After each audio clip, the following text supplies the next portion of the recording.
ओम गंगणपते नमो नमः। श्रीमद्भागवत महापुराण अष्टमा स्कंद अतः पंचमो अध्याय देवताओं को ब्रह्मा जी के पास जाना और ब्रह्माकृत भगवान की स्तुति भाग 2।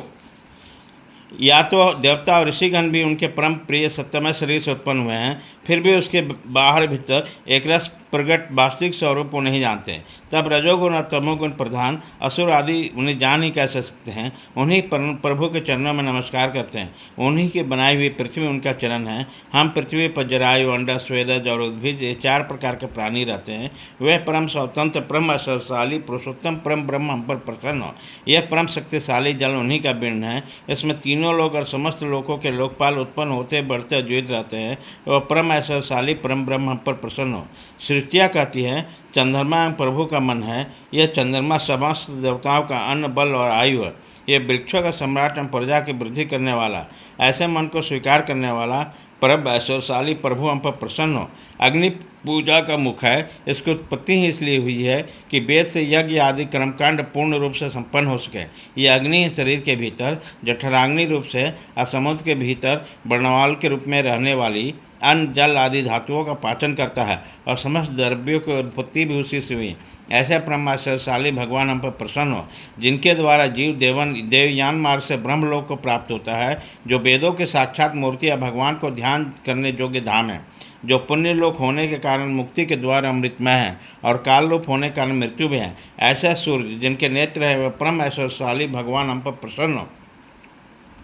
प्रभु के प्राण से ही चराचर का प्राण तथा उन्हें मानसिक, शारीरिक और इंद्रिय संबंधी बल देने वाला वायु प्रकट हुआ।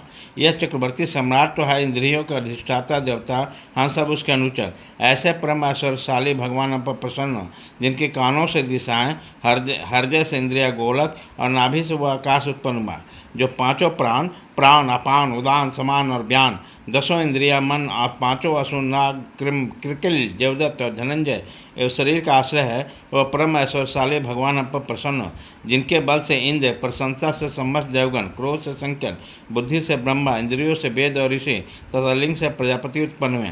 वे परम ऐश्वर्यशाली भगवान हम पर प्रसन्न हो, जिनके वक्ष स्थल से लक्ष्मी, छाया से पितृगण, स्तन से धर्म, पीठ से धर्म, सिर से आकाश और बिहार से अप्सराएं प्रकट हुई।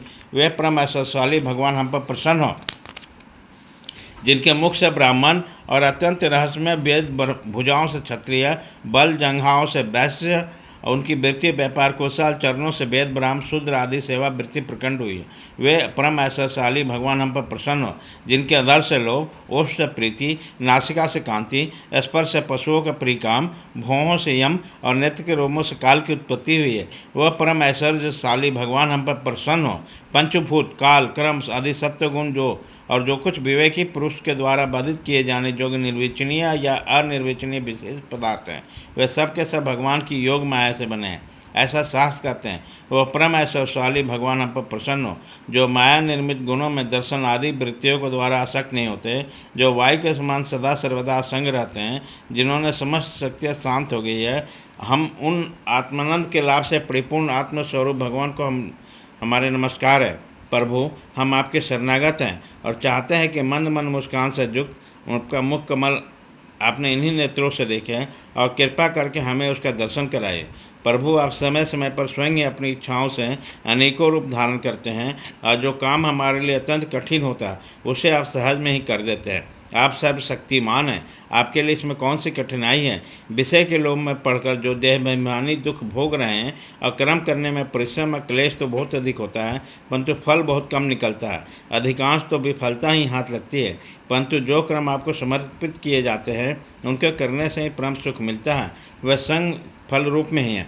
भगवान को समर्पित किया हुआ छोटे से छोटा कर्माभास भी कभी विफल नहीं होता, क्योंकि भगवान जीव के परम हितैषी, परम प्रियतम और आत्मा ही है। जैसे वृक्ष की जड़ को पानी से सींचना और बड़े बड़े शाखाओं और छोटी छोटी डालियों को भी सींचना है, वैसे ही सर्वात्मा भगवान की आराधना संपूर्ण प्राणियों को और अपनी भी आराधना है, जो तीनों काल उसके परे भी एक रस स्थित है, जिसकी लीलाओं का रहस्य तर्क वितर्क के परे है, जो स्वयं गुणों से परे रहकर सब गुणों के स्वामी हैं तथा इस समय सत्य गुण में स्थित हैं। ऐसे आपको हम बार बार नमस्कार करते हैं। इति श्रीमद्भागवते महापुराणे पारमहंस्यां सहितां षष्ठम स्कंदे अमृत मथने पंचमो अध्याय।